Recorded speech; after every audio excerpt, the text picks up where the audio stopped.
So Super Rugby Round 16 is going to conclude on Sunday with the Brumbies taking on the Sunwolves in Canberra.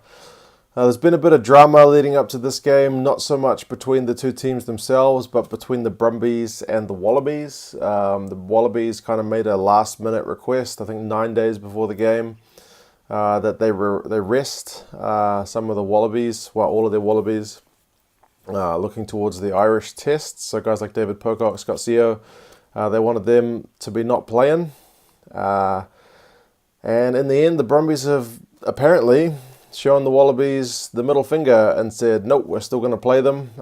Short notice, and it's a game where they've had poor attendance recently, but they're trying to boost it with this game. They want to target a crowd of 15,000.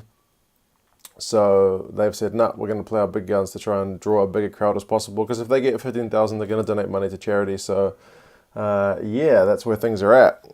For the Sunwolves, it's still a week disrupted by players of their own, kind of being missing from the squad, off with the international, with the Japanese national team.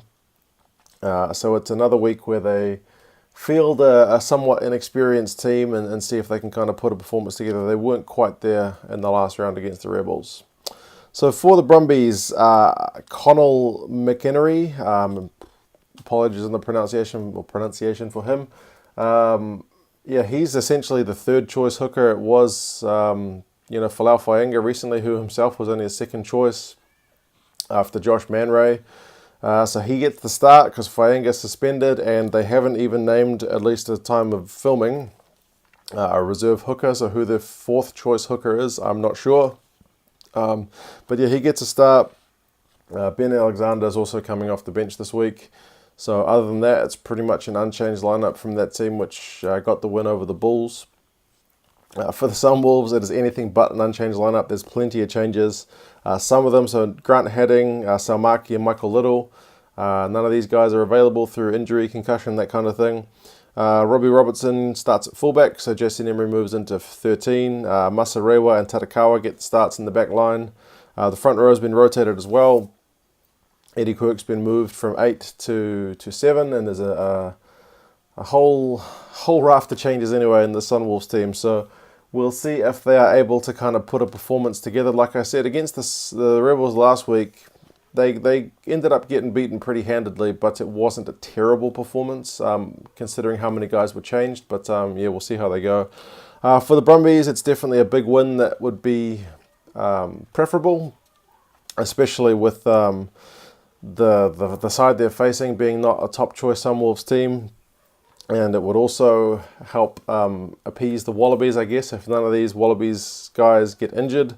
That would be unfortunate if, say, David Pocock especially were to go down with an injury in a match where they asked to rest him. I should say that the Brumbies were a bit peeved at the fact that none of the other teams were asked to rest players who were fit. I think the Rebels were asked to rest Guinea because he's still coming back from injury. But like the Waratahs and the Reds were free to pick full squads, of anyone. I think the main reason that the Brumbies were chosen is just the fact that it's a Sunday game, so there's less time for the guys to rest afterwards. So they're feeling a bit hard done by. I mean, they've known about these games for a long time, so one would have thought that probably more than 9 days' notice would have been preferable. And yeah, they're looking for a big crowd, so if they could get a big win over the Sunwolves, that would certainly help draw some fans back to GIO Stadium. They do have the travel factor to deal with coming back from South Africa, but they're still pretty heavily favoured. The Sunwolves, like I said, it's another B team, but if they can put in a decent shift and do it for 80 minutes, they might be able to kind of challenge, but the Brumbies looked pretty hot in that last 20 minutes last week. They are predicted to win by a massive 30 points, so the bookies are giving these Sunwolves replacements pretty much no credit whatsoever, and saying a Brumbies team, which for the most part this season has not looked that flash, are going to do the business. So we will see. What are your guys' thoughts on the game? Do you think the Brumbies should have rested these top guns, or do you think they're right to focus on Brumbies first and Wallabies second? Like I said, it seems like it wasn't dealt with ideally, but yeah, anyway, we'll see what happens, and yeah, I'll talk to you again soon. See you later.